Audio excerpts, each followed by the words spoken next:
Bonjour, bienvenue sur votre chaîne YouTube Brice Koala Officiel.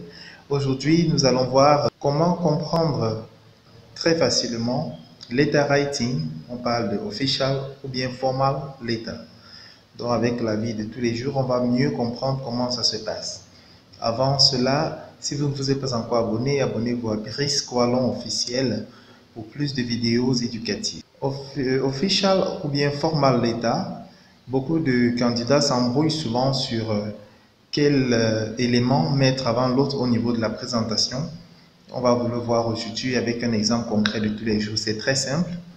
On commence d'abord tel que vous voyez ici.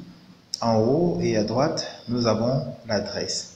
L'adresse, pourquoi? C'est semblable à... C'est votre adresse d'abord. Donc, il s'agit de vous. Vous décidez par exemple d'aller rendre visite à quelqu'un, donc on parle d'abord de vous, c'est pour ça votre adresse. Après cela, nous avons la date.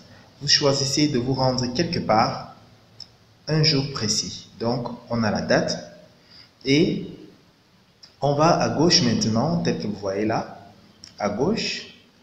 Après cela, on a l'adresse de votre destinataire. Donc, vous vous déplacez, vous arrivez à la porte de quelqu'un, ça montre que vous êtes à la bonne adresse. Alors, lorsque vous arrivez, naturellement, vous toquez et lorsqu'on vous ouvre la porte, naturellement, la première des choses, c'est de saluer. C'est pour ça qu'après l'adresse du destinataire, on a salutation. Ça peut être, comme vous voyez là, sir, si c'est un homme, ou bien madame, si c'est une femme. Alors, après cela, naturellement, vous allez dire la raison de votre visite. C'est la raison pour laquelle on a l'objet de la lettre. Ou attention line, ça dépend des documents. Après cela, nous entrons véritablement dans la lettre proprement dite. Vous développez cet objet de votre visite. Et bien entendu, comme vous voyez là, nous avons d'abord des informations concrètes sur ce que vous voulez. Vous allez directement. Ce n'est pas comme en français où on va dire j'ai l'honneur de venir très respectueux. Franchement, c'est ce que les francophones essayent de toujours faire et c'est la méthode avec l'anglais, c'est d'aller directement. Je viens parce que voilà, si c'est le travail, j'ai vu quelque part. J'ai vu dans un journal, j'ai vu sur une annonce que vous avez besoin de tel, de tel, de tel et je suis intéressé. Full stop. Dès qu'on a fini avec cette étape, on va directement sur cette autre partie où vous allez donner plus de détails par rapport à ce que vous souhaitez.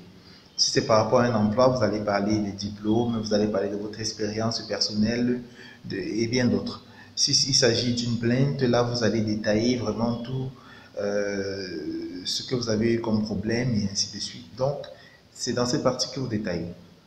Et après cela, vous allez devoir, comme si vous avez fini votre entretien avec la personne à qui vous avez rendu visite, vous allez naturellement dire au revoir et ça correspond à votre closing, la fin de la lettre.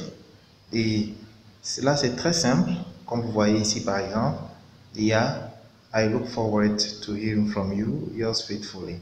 Donc, c'est dans l'équivalent français de l'attente d'une suite favorable. Veuillez agréer, monsieur, l'expression de mes salutations distinguées, mon profond respect. C'est l'équivalent français de cela. Et après cela, donc, vous mettez signature. Voilà. Pour le contexte de l'examen, bien entendu, vous ne signez pas proprement dit. Donc, vous mettez votre nom et après, il y a enclosures qui sont les pièces jointes. Donc, en résumé, la lettre officielle telle que vous pouvez le voir en anglais, ce n'est pas différent de quelqu'un qui décide de se rendre quelque part pour rendre visite à une personne et qui se retire. Gardez tout cela en esprit et vous allez savoir à quel moment mettre chaque partie. Merci d'avoir regardé cette vidéo. On se retrouve très prochainement sur votre chaîne YouTube Brice Koala Officiel pour plus de vidéos éducatives. Allez, ciao, ciao. Ce livre accompagné de son CD CBA English Vocabulary with Pictures and Sounds Volume 1. Ceci vous permettra d'améliorer votre prononciation, enrichir votre vocabulaire et vous faire parler anglais en peu de temps. Disponible à la Maison du Livre 6 ans.